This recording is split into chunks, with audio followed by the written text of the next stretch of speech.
moi c'est Samuel Couturier, je fais des Eliyourts depuis 10 ans.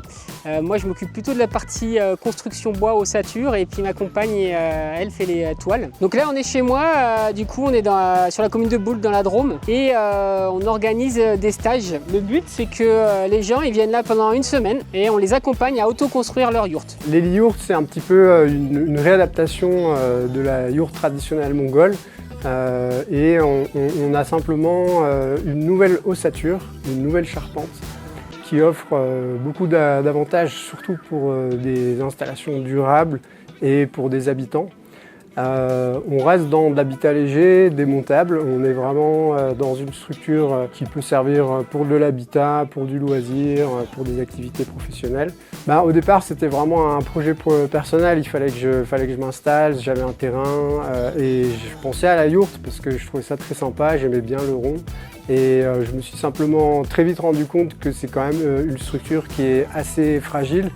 Ça demande beaucoup de précautions pour faire bien une yourte. Et là, face à quelques petits incidents que j'ai vus chez des amis, des collègues, je me suis quand même décidé à revoir un petit peu entièrement le concept de la charpente et de la structure des yourtes.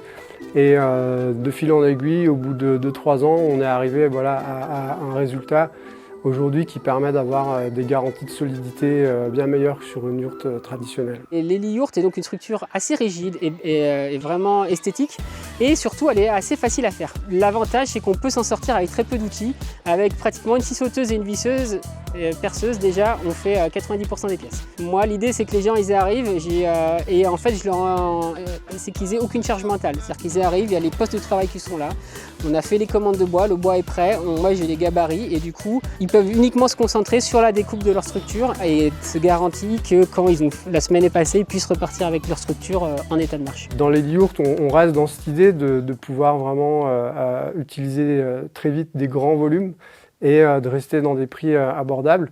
On est simplement parti sur un système de charpente qui ne repose pas sur des sangles, qui ne repose pas sur des nœuds. C'est vraiment charpenté et donc les résistances au vent, à la neige sont largement supérieures. Et donc ça peut plus facilement motiver des projets d'installation que les yourtes qui vont plus être vues comme des tentes, alors qu'avec l'Eliyourt, on bascule du côté de la maison ronde à ossature bois en fait. La globalité d'une construction, de la fabrication pour une Eliyourt, on va toujours être inférieur à 1 mois de travail et parfois même en 2 semaines ou 3, on peut réussir en fait à tenir le rythme et tout faire. Donc là on est sur une structure à toiture réciproque, donc la structure autoportée et donc ça donne une forme en hélice, ça vient de là le mot Eliyourt, hélicoïdal et donc il y a une spirale dans un sens formée par les porteuses les plus grosses et une spirale inverse formée par les contre-perches et ces 2 spirales vissées l'une dans l'autre, ça donne une rigidité très très forte.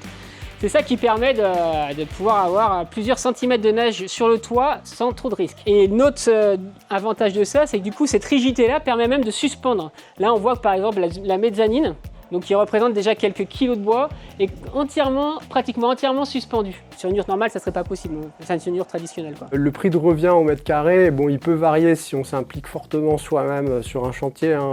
C'est comme d'habitude, si on fait tout soi-même, ça coûte la moitié de si on paye quelqu'un pour le faire, à peu près. Donc là, on reste sur quelques centaines d'euros du mètre carré. Donc typiquement, si on veut se loger, on va dire dans quelque chose de raisonnablement confortable, entre 40 et 50 mètres carrés, généralement le budget du projet il est toujours inférieur à 50 000 euros et il peut même être aux alentours de 30 000, 40 000 euros, tout compris avec le sol, les portes, les fenêtres et les différents systèmes d'équipement. Là on peut s'approcher, du coup il y a une équipe, là, sur ce stage il y a 3 binômes qui sont là pour faire leur yourte.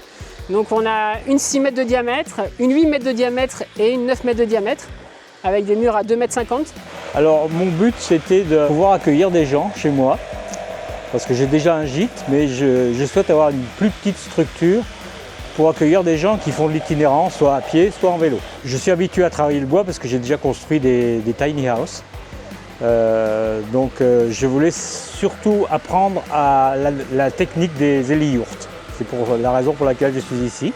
J'ai choisi cet habitat parce que les maisons en pierre, ça ne me correspond pas du tout. Là, pour moi, c'est presque comme une mini maison saturbois et du coup, c'est bien costaud et ça a l'air facile à monter, ça a l'air de tenir bien dans le temps. Donc, j'ai vraiment envie de tester la vie en héliyourte. J'ai déjà vécu en yourte traditionnelle et du coup, j'ai vraiment envie de tenter l'expérience avec les héliyourtes. J'ai racheté moi un terrain il n'y a pas longtemps qui est un ancien moulin en ruine et l'idée c'était d'avoir un habitat léger, facilement constructible, pas trop cher, mais quand même avec un minimum de confort pour y rester quelques années si besoin et puis pouvoir aussi en refaire quelque chose après.